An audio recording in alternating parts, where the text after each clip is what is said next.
it's Galfi and Galfette. Today we're going to talk about colors in Cubase. Colors can be super important because you see that on this project, all the tracks are the same color.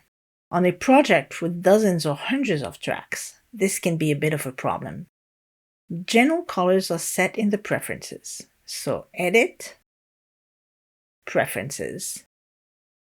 In User Interface, you have quite a few choices. Let's start with the color schemes. These are the ones used in the Cubase interface. Click on the color and you can choose another color. The focus color is relative to the active zone. I click on Apply. OK.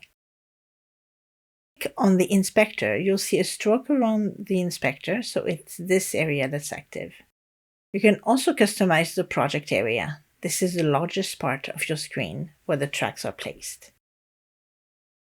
You can see that by default, it has taken on the colors of the interface. Cycle region is used to identify the area between the locators, those little white triangles on the roller. The grid lines are light gray by default, so I'll choose another color. They are limited to the color defined for the interface and shades of gray. The same applies to editors.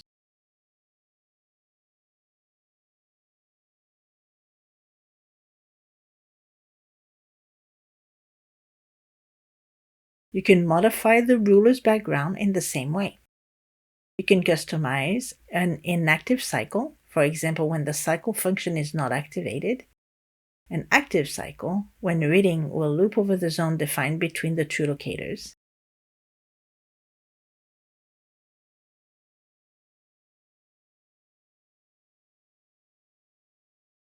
a reverse cycle when the loop is ignored.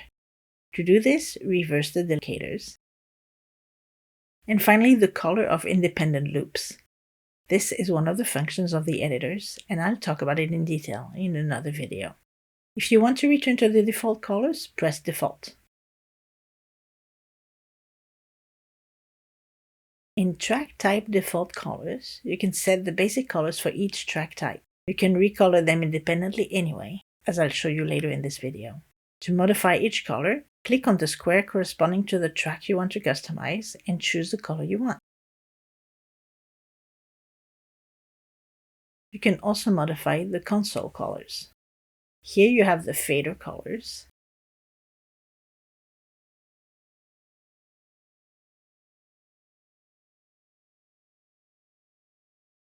Here you can customize sections of the console.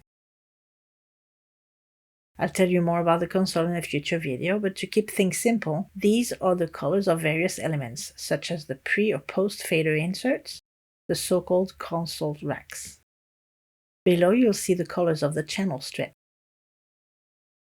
The channel strip is a set of effects you can apply to each track. You access it by clicking on the little E on the left of the track. This too will be the subject of a later video.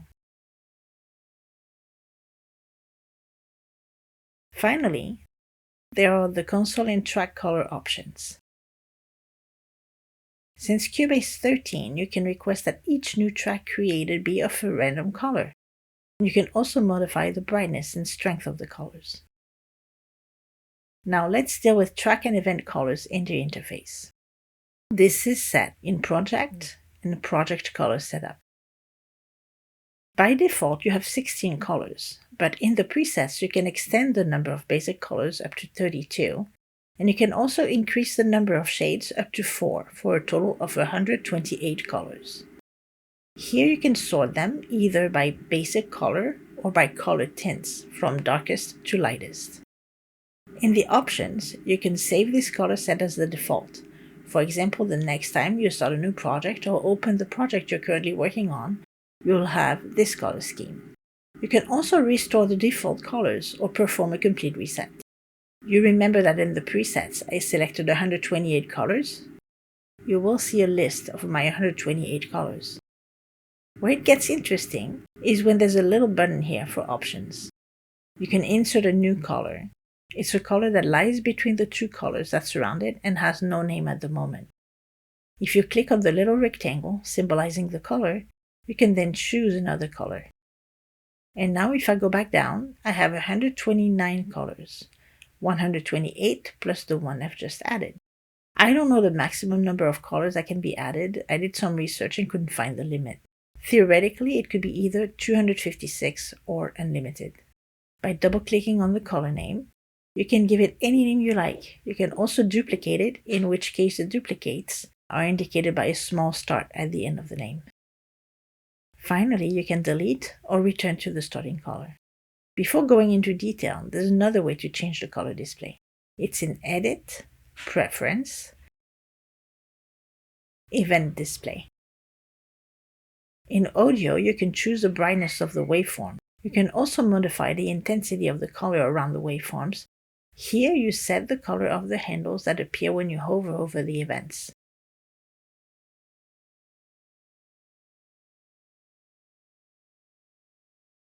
You can also make these changes for MIDI events here.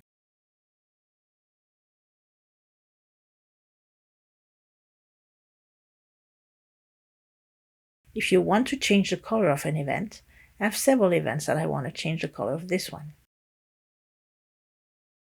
I use the palette in the toolbar here and select the color of my choice. By the way, if you'd like to know more about Cubase toolbar and interface, there's a video on the subject. I'll give you the link in the description. Next, you can change the color for each track, independently of its type. Here, I have an audio track. To change the track color in Cubase 13, I display the Channel tab. If I move my mouse pointer over the track color on the right, you'll see a little arrow appear. This opens the palette to select another color to be applied to the track and its events. In Cubase 12, this happens in the inspector. There's no Channel tab.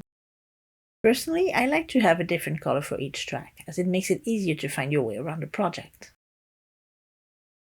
Here you can see that each riff is in a folder with a specific color, and so in each folder, I can distinguish the number of tracks and their organization.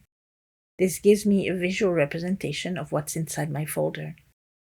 You also have the same representation at the top of your project, which reproduces the structure and colors of the project in miniature, even when the folder track is open. There's another use for colors that can be super interesting, and that's during the mixing phase. For this, it's not a bad idea to have all the tracks of the same instrument type in the same color. For example, here I'm going to put all my bass tracks in the same folder. You select adjacent tracks with Shift and mouse click, and non-adjacent tracks with Control and mouse click. All I have to do is drag and drop my tracks onto my folder track. When you see the green arrow, it means that the selected tracks will be added to the folder track. I select my folder track and the tracks inside it, and I press Shift, Alt, and C to open the color palette and choose the color I want. My folder and tracks then have the same color. The advantage is that if you call up the console with F3, you'll see that all my bass tracks are the same color. You can also see the folder and its tracks on the left in the Visibility tab.